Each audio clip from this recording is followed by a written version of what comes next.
Hello and welcome. This is John Person reporting for the weekly planning and scanning. It is Tuesday, the 17th of February. We're halfway, not just through the month, but halfway through the first quarter. Let's take a look at what I like to do every week, many of you are aware, is to look at the health and the breadth of the market and the different sectors to find out where's the strength coming from. Is it coming into technology? Is it going into blue chips? Is it going into small caps? And one of the areas that I think is very impressive and I want to discuss a little bit in detail today is the fact that the advanced decline based off of the NYSE. Now again, as I like to teach you guys, looking at the NYSE, the New York Stock Exchange Composite Index, that's what I'm pointing to here. While it contains over 50% of the stocks contained are preferred in an interest rate sensitive stocks, and it also has a multitude of bond funds that are valued in price. So when interest rates go up, bond prices go down. Another interesting analysis is that typically when the stock market's really in a rip-roaring bull market and interest rates are in a low environment, yields are low, that is, people will tend to come out of bonds and go into stocks. And so far in 2014, that was not the case. And so we had a lot of times during the last year or so, the advanced decline, and once again, if you're not familiar with that, what it means is you take an index and take a look at the number of stocks that go up versus the number of stocks that go down. And if the number of stocks outweigh or outnumber the stocks that go down, then you get a cumulative reading that is making newer highs. So the advancing shares should, in a bullish environment, go up in an advancing price environment with the underlying index. Now, what happens though is many stock indexes are what we call capitalized weighted indexes. And so what happens is that if you have a few names that have a heavy weight or influence on the pricing of the index, it can give a false or distorted sense of the market's bullish or bearishness. All right, so in other words, in the old days, we saw Apple would have a huge influence on the NASDAQ 100, and Apple, prior to the 7-for-1 reverse split, noticed that Apple had a huge impact on the valuation of the NASDAQ 100. So if Apple was down, the NASDAQ really didn't move a lot, right?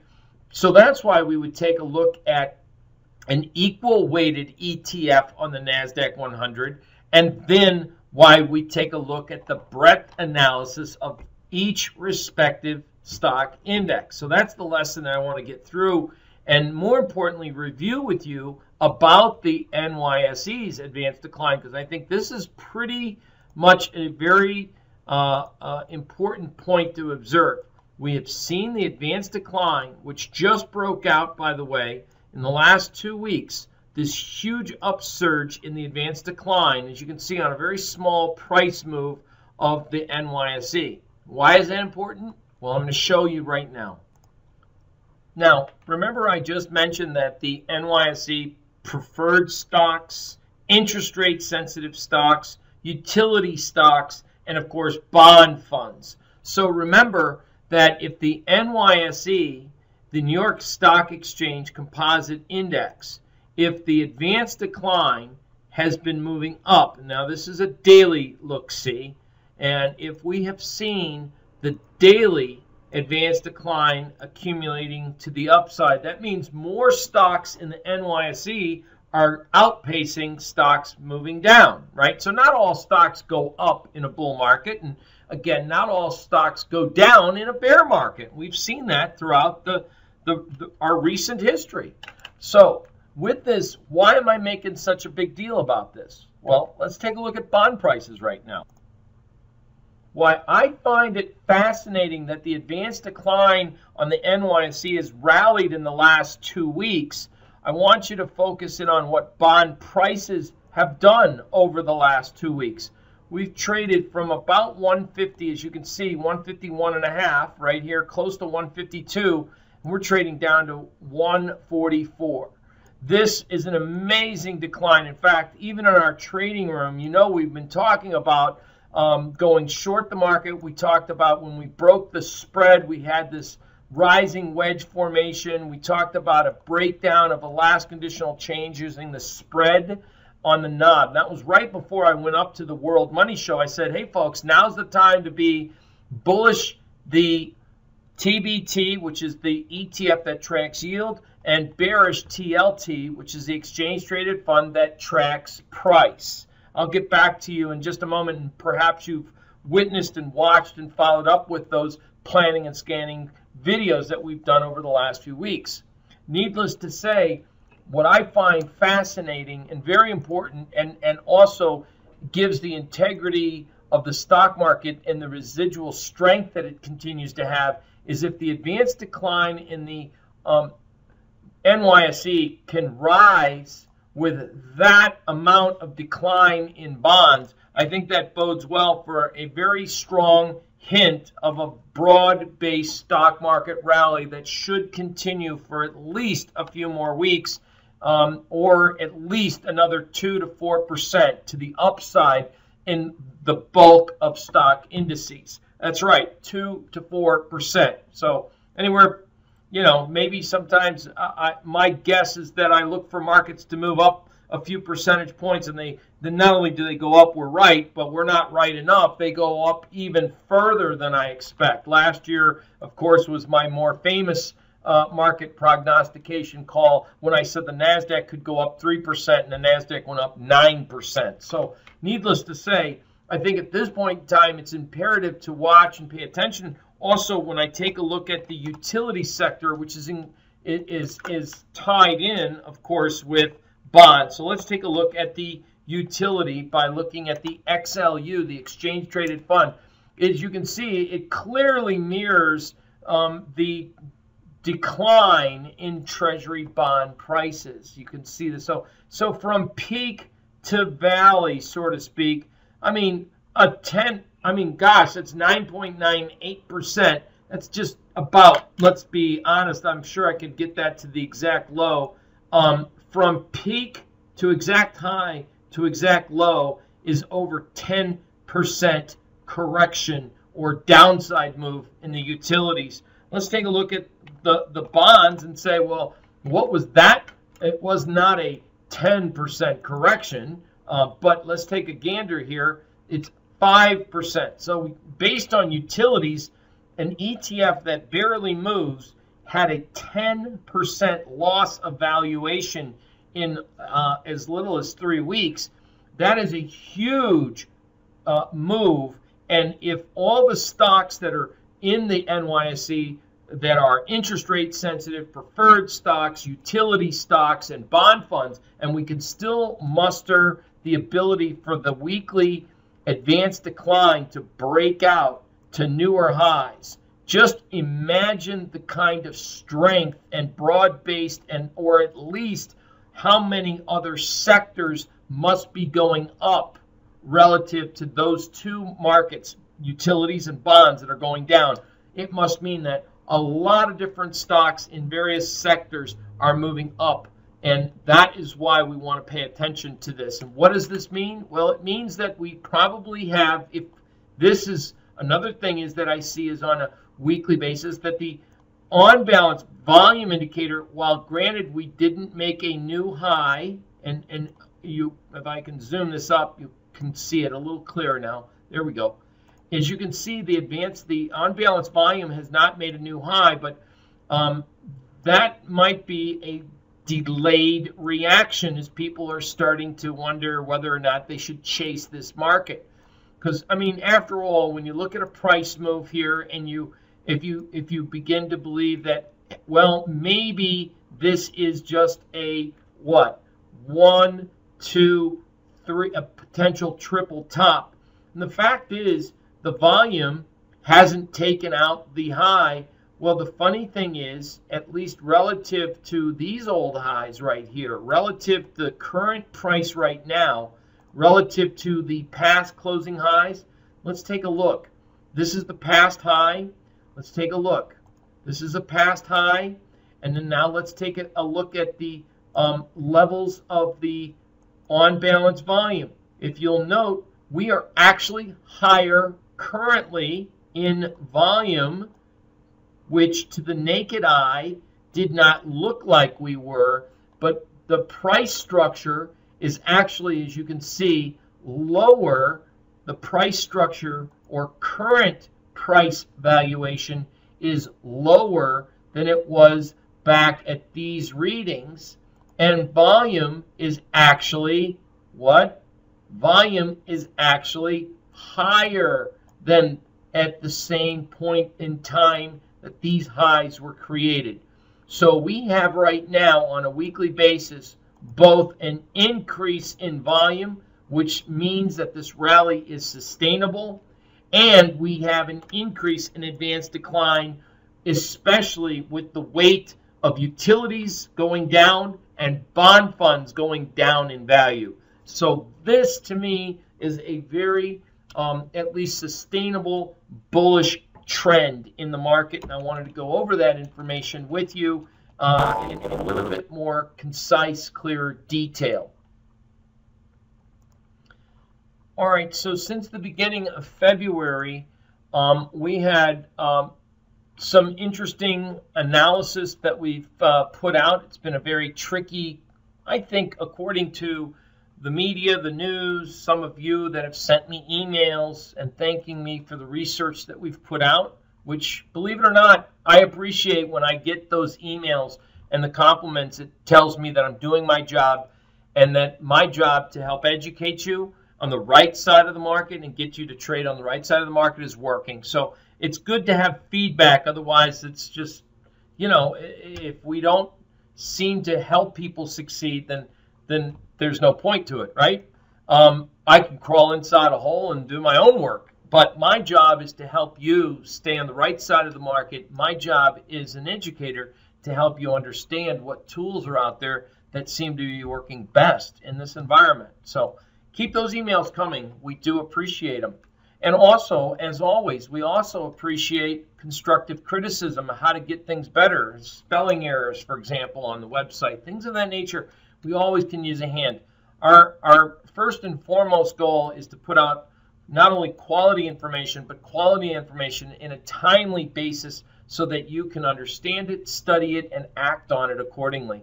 So with that said, in that spirit, back on February 2nd, when we put out our weekly thoughts, when I go and I check out the fact that 96 stocks were above their 10-day moving average versus 358 the prior 2 weeks ago, it gives us the idea that the market is, and that's what the comment was, it's now oversold. So S&Ps, if you go from 350 stocks above a 10-day moving average to 96, that means the market got sold off and it was pretty much in an oversold territory. While we were looking at the spiders, Qs were all in a sell mode, they were still in a weekly sell mode, but the market wasn't going anywhere. Many of you may remember we were talking about it's in a trading range. And, you know, if a market's overbought, there's two ways to reduce that overbought market condition.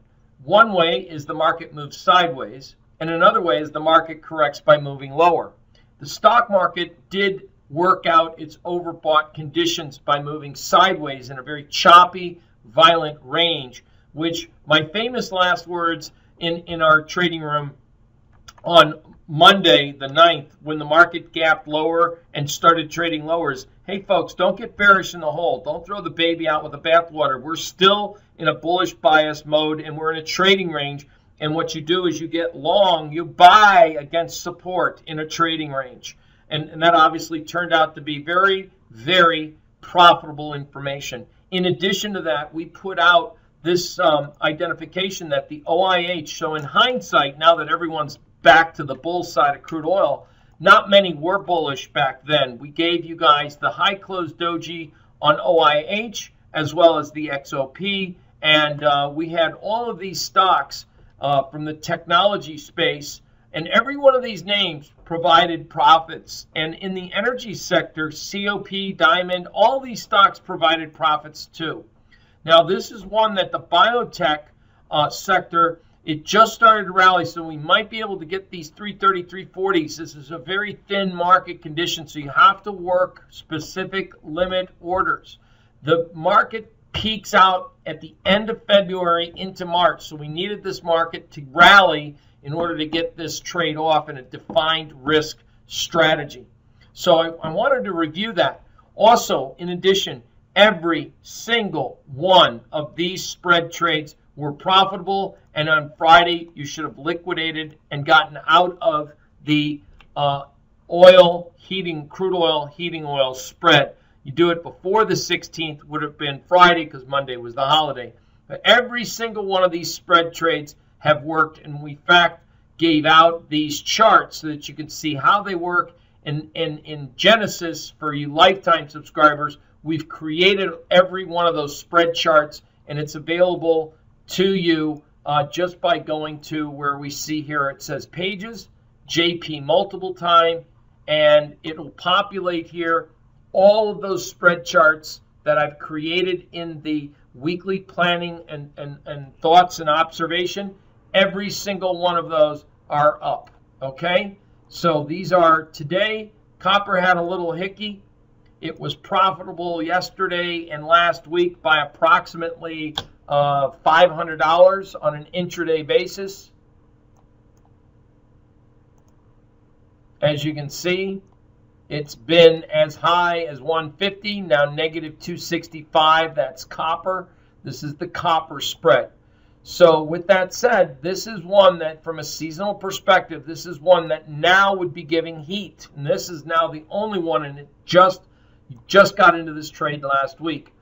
This is actually the soybean meal trade, obviously acting profitable. Live cattle, the crude oil, we're going to eliminate this because it's no longer applicable. And these two down here, this is the soybean corn, and this is the lean hog live cattle spreads, which you don't get into quite yet until the end of the month. Okay, so I just wanted to go through that. This chart here is Abercrombie & Fitch, which we tweeted out was a high close doji. We put that tweet out. If you guys aren't watching these tweets, every once in a while, it's tough to send out an email alert. And so on Twitter, if you go over here to the website, you'll notice that on Twitter, anytime that something's happening, we try to tweet this stuff out to you, like on PA Stock Alerts. We just exited the last position in the USO options on a profitable trade. And also, as you can see here, going down, right here, we talked about, where is it? It's got to be here somewhere, right there. On February 12th, check out ANF for a short-term pop as it formed a daily bullish high close doji, and we'll talk about that. So that was last week, and again, this stock opens up. It opened lower, so if you buy a high close doji, you're on the close of the next session open. You know, the funny thing is this stock actually moved over 5% in one day. Folks, 5%, I remember years where stocks didn't move 5% in the year, let alone 5% in the day. So there's been some really neat stuff that we've cranked out, both in not only the weekly observations, week after week after week. You can read this information here. Why am I giving that to you and explaining this to you? Well, I'll get to that in just a second. But look at this, energy, MRO, all of these trades, KBH, Best Buy, consumer discretionary. We can take a look at all of these stocks and say, well, how have they performed? And, you know, if you're a stock trader, when we say here's the bullish setup, and as you can see here, talk about a nice trade. If it's a weekly high close doji, right? If it's a weekly high close doji, you buy on the close of the next session open. By the way, so this stock, just since we told you to get in it, again, it's only up 6% on that particular instrument, which is not a bad trade, right? So this is last week's BHP, FMC, Owings, Illinois. You know, most people didn't believe in Owings, Illinois, because, you know, what the hell is it? It's a material stock, right? Metals, glass container. But this is a stock, buy on the close or the next session open. I mean, it was also another one that was up 5%. So we're racking up a lot of stocks. These aren't options. These are just stocks that are moving 3, 4, 5, 6, 7% in a week. They're pretty decent. I would say FMC on as well. I mean, here is, since it was in our list, again, so if you're not understanding or knowing what this means, consumer discretionary materials, we had BHP, we had FMC, and that's the stock I have right now up, FMC. So I just wanted to follow up with you guys, and good, bad, or indifferent, by on the close of the next session open right there, and just holding this trade. It's another one that's up almost 6%. So there is some nice things going around in these sheets. Utilities. Well, I don't need to go through the utilities because we just did. They're all down. But one thing that's kind of nice that we put together over a week ago was on the 9th, and just to give you an idea here. So let's go over to information. This was created on the 8th. I made this on the 8th. I started at 10:50 in the morning, which would have been a Sunday, and I finished at 12:49, so that's 2 hours. So obviously, you know, it took me 2 hours to go do this and put this work together. So it wasn't done after the fact. This is all information provided to you in planning and scanning, posted into the website. Now, I'll get to your reason I'm letting you know about this, because I don't know if a lot of people, if you may not spend the time or understand what a lot of this says. But if you think about it, I think that's pretty well understood that we went from 90 stocks oversold to 403 stocks. Might be showing that we're a little overbought. But here's another thing, and this is for this week. This is this week's. So we have all of this information here. What areas am I still looking for? Energy. Now, this is kind of interesting, is we had MGM, which is a weekly high close doji. Today they had earnings out, right? Let's take a look at MGM. Earnings was this morning. One of our members posted in the room that they terribly missed earnings, terribly. They lost 70 cents, and they were expected to lose 7. So the market opened a little lower, but had an intraday rally of over, again, another 5% based on what? A weekly high close doji. So I don't know if here's your weekly high close doji. Yeah, granted, you know, earnings came out, market opened a little bit lower, but boy, we definitely have it's not how a market closes, it's how it opens. It's how a market closes. And I put this into the trading room, by the way. I put this in the trading room and posted a 15-minute chart. And you can see, while the market had earnings down, you know, on the initial reaction, as the market started to move up, I want to check this crosshairs, because this is one of the things that we teach. Look at what's happening. Market's not really doing much, but all of a sudden we got a 15-minute buy signal. And so even for intraday traders, if you're an intraday trader, you should have the experience to know if a stock has a really bad miss and on an earnings, and yet doesn't go down and gives a buy signal, and the volume's starting to pick up, it's probably a nice little trade, and you can micromanage that and have a nice little pickup. Anyway, from just that simple buy signal going with the dominant trend to this area in here was about a 3%, over 3.25% intraday move. That's pretty huge for any stock. I don't care who you are, what you do. That's still a really nice move. And I think all of this information provided to you in the weekly sheets can help keep you on the right side of the market. All right, so enough of that. Why am I going over the weekly sheets? Because this was the last week that the weekly sheets will be provided on the blog site. The trial period, my little pilot program, I was kind of thinking, let's see if I can get people to follow this, see what it means. It's now going to just be for members only. So we will continue to post the blog part of it, you know, what happened last week and what areas that I see. But all of these finer points right there, that technical information right there, like giving out a high closed doji and OIH several weeks ago, or talking about the ITB several weeks ago, the home builders, that's all not going to be posted anymore. These stocks to watch for bullish setups and bearish setups, it will not be posted anymore. Spread trades, these seasonality spread trades, will not be posted on the blog site anymore.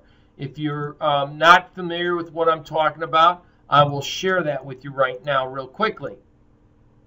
So you go to Person's Planet and you click on blog, and we have posted every single one of these observations, and you can go and back test them, and they're posted right there, and you can see all the stocks that we were looking at, what stocks look good. And funny thing is, way back then, and this I just put on January 19th, a lot of this stuff, for example, we're in, and we take the same information and apply it to PA Stock Alerts, our advisory service. We're actually PA Stock Alerts. We are actually in MRO. We're in IGT, and those trades came from me posting it in on this little sheet. So I run an advisory service based on the information that gets here. Remember, that advisory service last year was up over 43% year to date, and in the year before it was up over 100%. Tom Asprey and I have beat the market every single year using these techniques in PA Stock Alert. So I just wanted to give you that information. You will continue to get this as a subscriber to the trading room. You will be able to get the weekly thoughts and observations, but it is not going to be giving out those stock trades anymore. So I just wanted you guys to know that. You can find it by coming into the trading room, and that's for trading room members only. All right? So if you have been enjoying it and you're a trading room member, don't worry. You still get the information. It's just not going to be posted on the blog site anymore with those trade recommendations. Okay? So now, what do I see for this week? Well, the funny thing is, I think that the market still has a very strong chance to continue to rally. I'm looking for the way the market's been trading, it's not seeing that explosive volatility blow off hyperbolic type move. Okay, what I'm looking for though is a slow grind to the upside. The market is just too darn close to 2,000 in the S&Ps.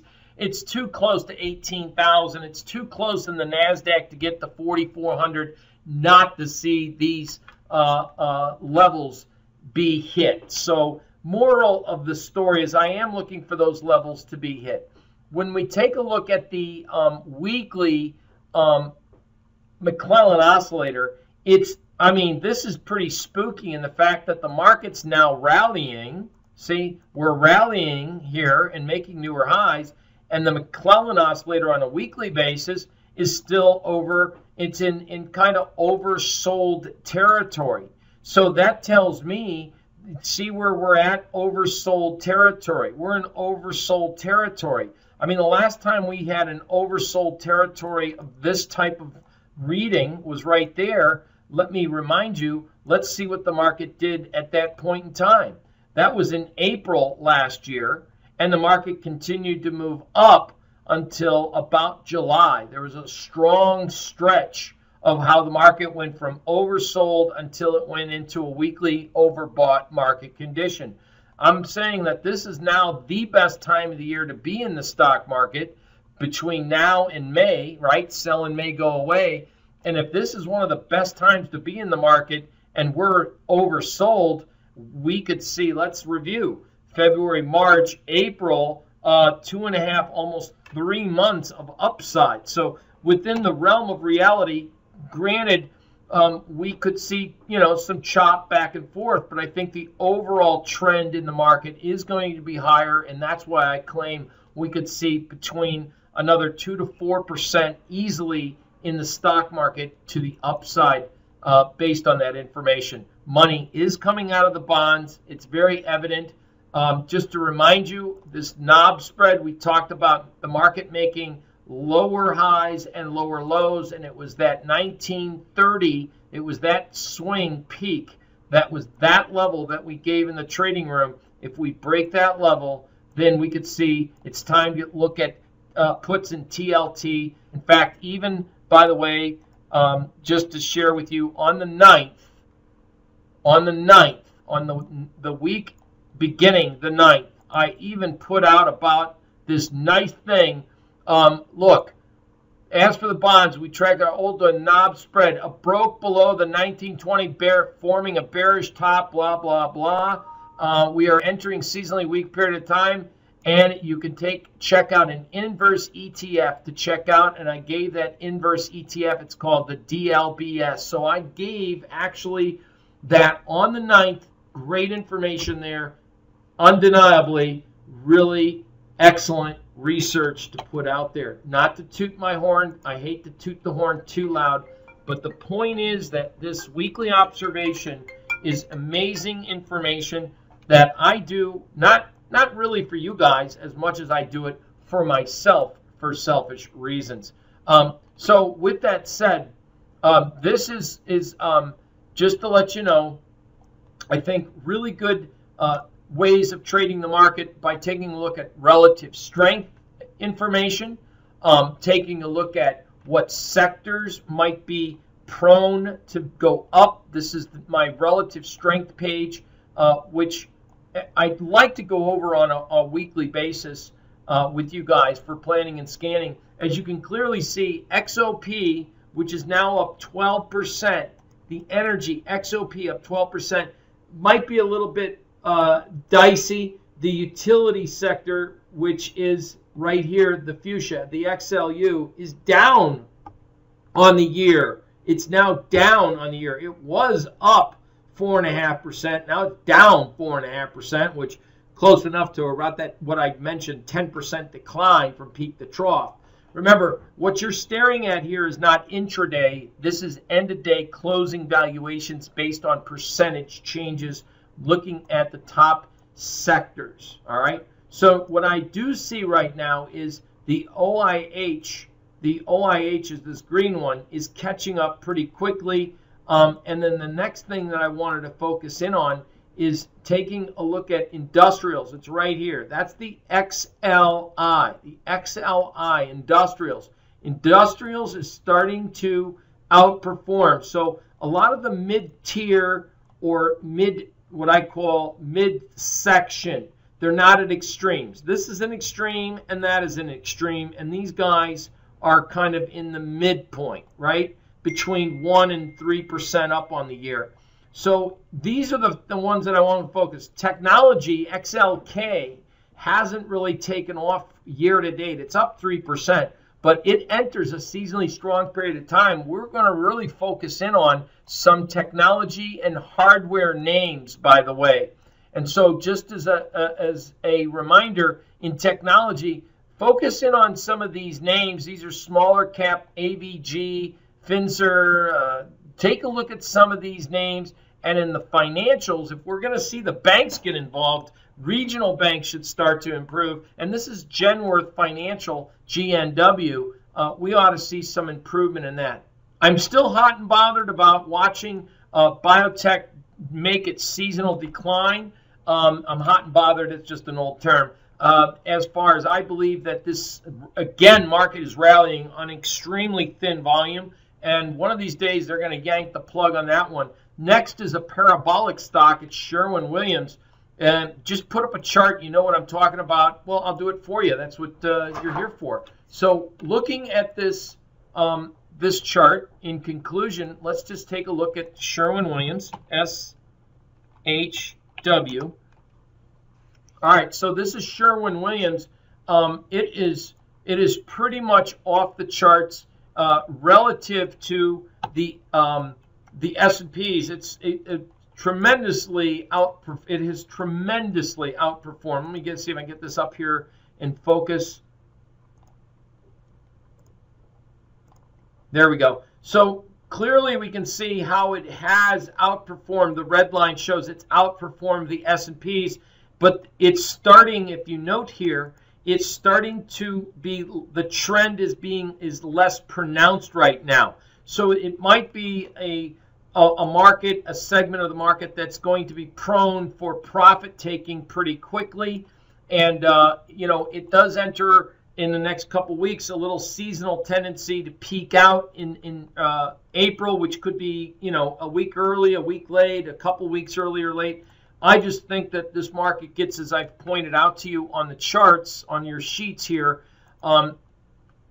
watch for sell signals near 287 to 305, somewhere up in this region.